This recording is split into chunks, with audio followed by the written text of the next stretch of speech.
Hey, good morning, guys. It's early out here. I wanted to come out before it got really hot today, and I was doing a little bit of prepping for the tuna season coming up, and I thought, you know what, why not make a YouTube video of this and share this with some of you guys that might be beginners, just so you've got some things to think about. This is all just food for thought, and trust me, I'm growing. My knowledge expands every year. I learn something new.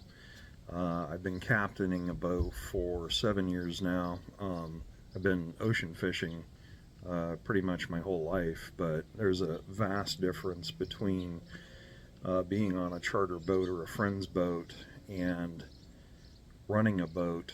And there's an expectation that you're going to put people on fish. So, of course, the pressure is a little bit more. Oftentimes, it's your equipment that's on the boat, and people look to you for knowledge, advice, and experience. So, one of the things that I wanted to talk about were the rods and reels. I've got mine out here. I just washed them down, getting them prepped up. So, these are rods that I'm running are a Kuma SCT, and they are built for Albacore. At least that's what they're advertised for. They're a carbon rod, and I run Avet reels. These HXs are a little bit overkill. That's okay. The reason I've run them is because they've got a good drag. They're easy to clean up, rebuild, and one thing I like to do is I like to have consistency on the boat and equipment. That way, when we have new people on the boat, they only have to learn something once, and then they know that for all the rods and reels. They don't have to learn each individual reel, each individual rod, and that makes things a little easier on people, because when they come on a boat, they're under stress too. So we just want to make things easier. So the first thing that you want to check each season and throughout the season is going to be the rod guides. This has ceramics. The seats are ceramic, and you want to just go through and make sure that you don't have any cracks or chips, because if you do, you'll eventually run the risk of getting a line cut. So I just go down each one and make sure that they're okay. If it's stainless steel, you just want to make sure that there's no nicks or burrs or anything. You want to look at the rod themselves, the material, just examine it. Because this is black, I have to use a light to see if I have any cracks or anything.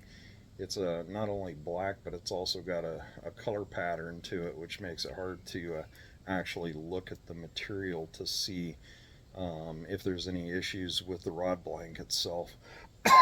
And then, of course, you want to look at the reel seat, make sure that it's tight, make sure that there's not any issues cropping up with cracking or pitting, that everything's in good working order there.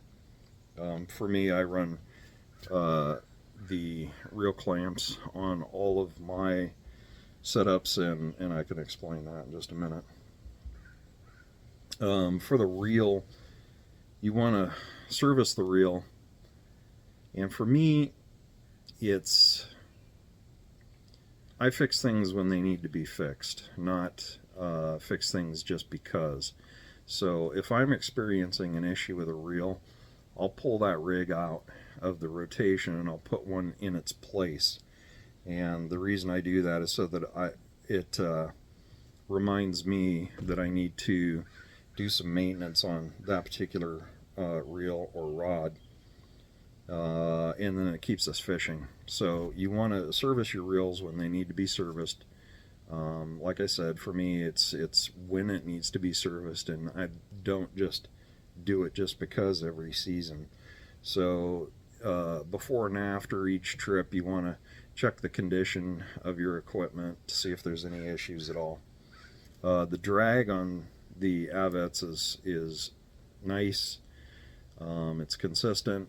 It's easy to set, and I'm not going to do a setting video because there's videos out there that do a far better job than I ever could in how to set the drag.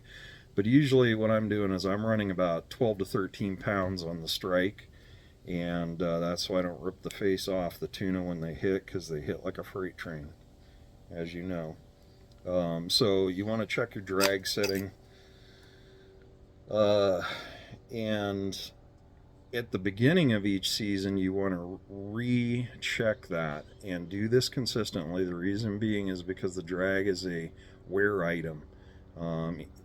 Throughout the season you're going to be using that drag, and drags do wear out, so you have to reset them. And I've got the gizmo around here. I just tie it to my bumper, and then you jerk anyway. So line condition, you want to examine the condition of your top shot and your line. And particularly what I worry about is that portion of the braid that actually goes into the water or comes off the reel. The reason being is because the line that's buried down below sitting static is almost never going to be an issue. It's the portion that's getting used that becomes an issue. So for the mono, of course, you're going to get nicks. You're going to get little burrs in the line where fish are biting or it's rubbed against something, and you want to check that actually quite often throughout the day while you're fishing. Just take your finger, rub it along there. If you've got any issues, you're going to have to replace that top shot. Get it out of there, because you're going to have a really nice fish on. You're going to lose it at the worst time. So for the and the braid. So the braid is also a wear item, and what I found is that I may get a two to three seasons out of braid depending on how much I fished, and that's the portion that comes off of the reel. And so you really got to understand that the line that you're working with, know what it looks like, know how long it's been on the reel. I note when I've put new line on a reel in my notes, and then I can go back to my notes and track how long I've had that line on here. So with all of these rods and reels, I've just redid the top portion of the line. I think I ended up replacing maybe like the top 300 feet. The knot I use to attach braid to braid is going to be a double uni, and I've never had any issues with taking two pieces of braided line with a uni to uni and connecting it and having it pull apart. It's an outstanding knot for the braid to braid connection. As far as the knot from the braid to the top shot, that's been kind of a different story. I've played with different knots.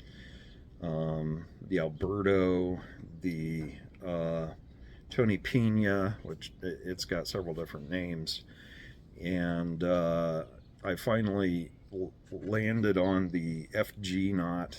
I used it all of last season, and I'm super impressed. It just held up, and we didn't lose one fish because of a knot failure. So the FG knot is looking like it's going to be my go-to from here on out. It needs to be done right though, and so you could tie an FG knot and not tie it well, and it's going to fail on you. The one thing that I found that I struggled with on the Tony Pena was the finishing knot, and in talking with some people, I came upon the risotto finish. Again, I'm not going to go into knot tying. That's not the purpose of this video. But the FG with the risotto finish, if you go to YouTube and look that up, will tell you exactly what you need to do. And the important thing is to get the knot totally preset, so that it's tight and you're not going to have it start to come apart on you while you're out fishing. So we've had some big fish on. We had a very large fish on for 20 minutes last fall, and without going into any details, it was actually the line about 500 yards up the from the top shot that failed, and it was a line issue. It wasn't the FG knot. It wasn't the terminal tackle that failed. It was actually the line that failed. It separated. So the knot held up, and somewhere out there is a large fish with my favorite lure stuck in its face. For the terminal tackle, what I like to do is I crimp my mono. So this is a 250-pound mono. I crimp because I'm terrible at tying knots with mono in anything over 80 pounds. I'm terrible at it, and so I crimp. So I run a crimp. I've got a bead on the top shot, and the reason I do that is it acts like a guide, and it's also a warning that you're coming up to the end of your terminal tackle. And then of course a snap swivel. I use snap swivels on all of my tuna setups, just for the ease of changing out. Now there's different types of snaps that you could use. I think I'm using Dr. Fish off of Amazon just because they work and they're cheap. I haven't ever had one fail.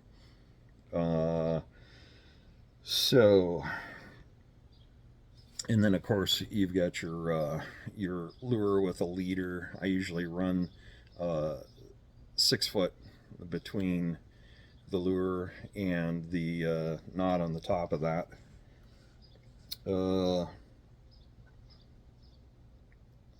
And then I run a sleeve or a line protector.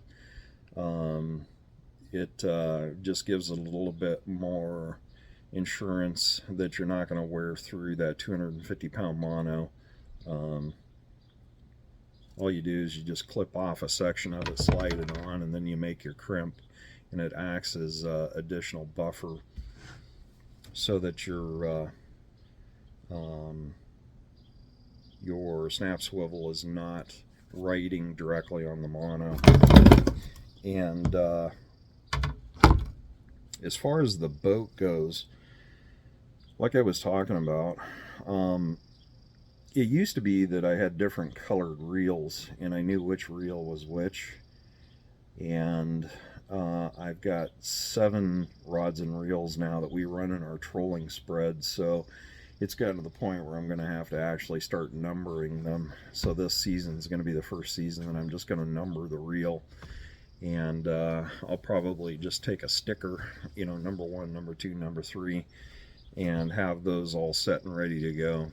We only run 4 rods at a time for trolling, so on the boat I will have 2 backups.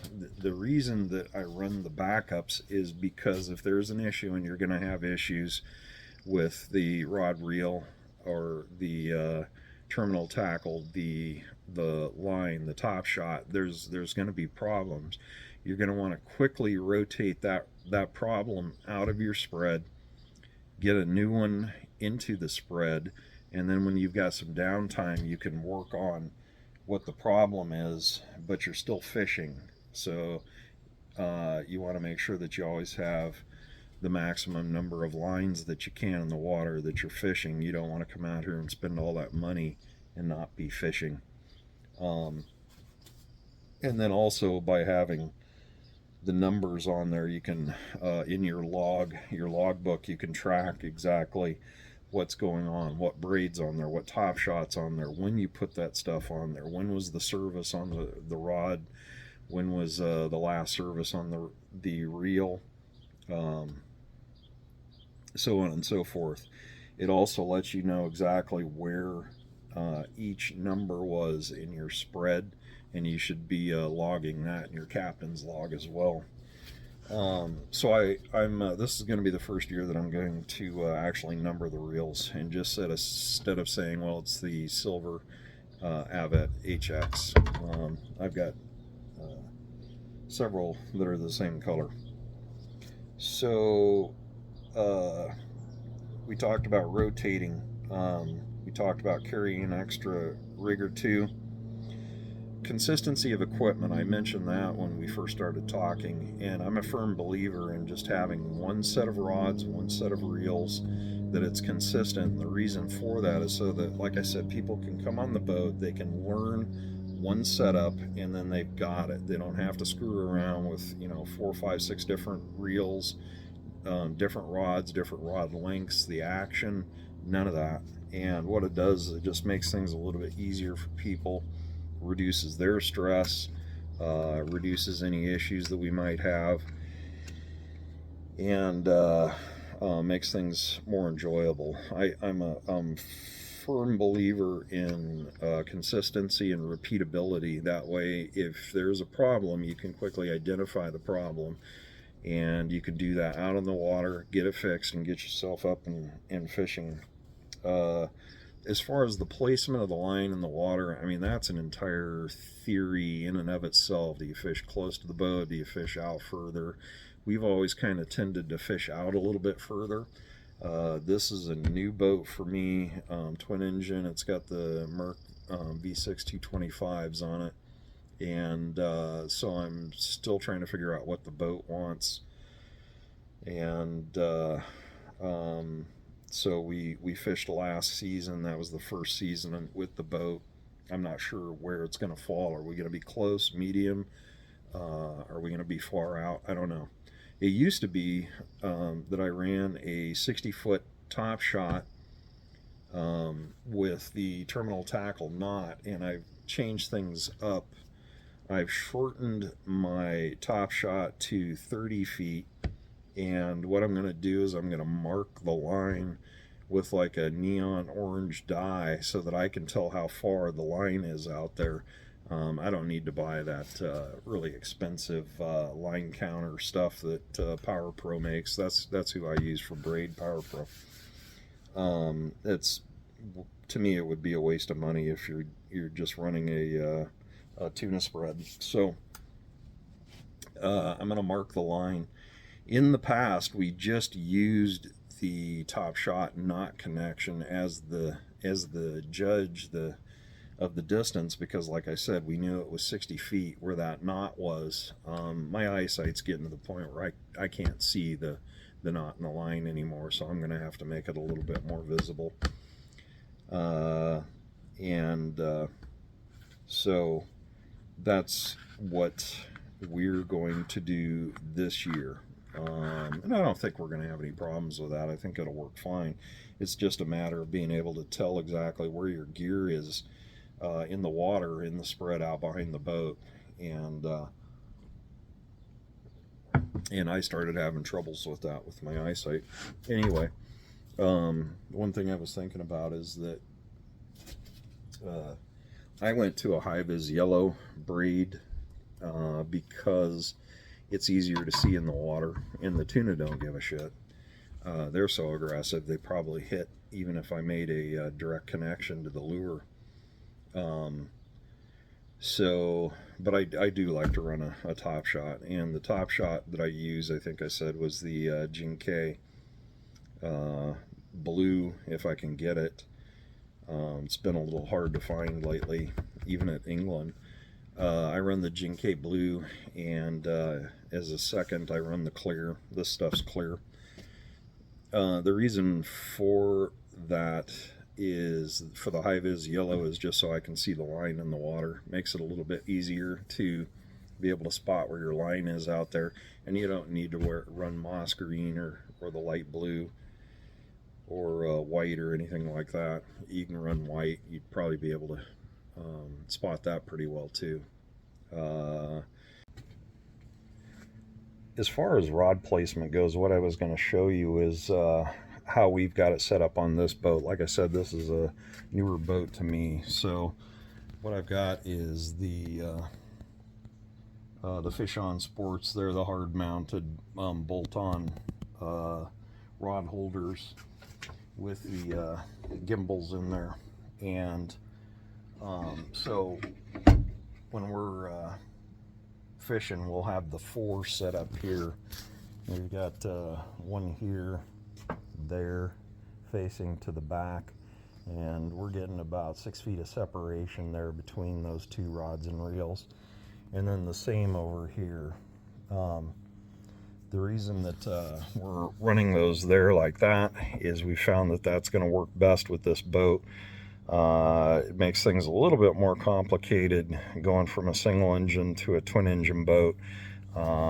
We found that that's changed how we're fishing, how we're setting up the spread, so on and so forth. So it took us all season to get the rod holders resorted out and how they're going to work for the boat.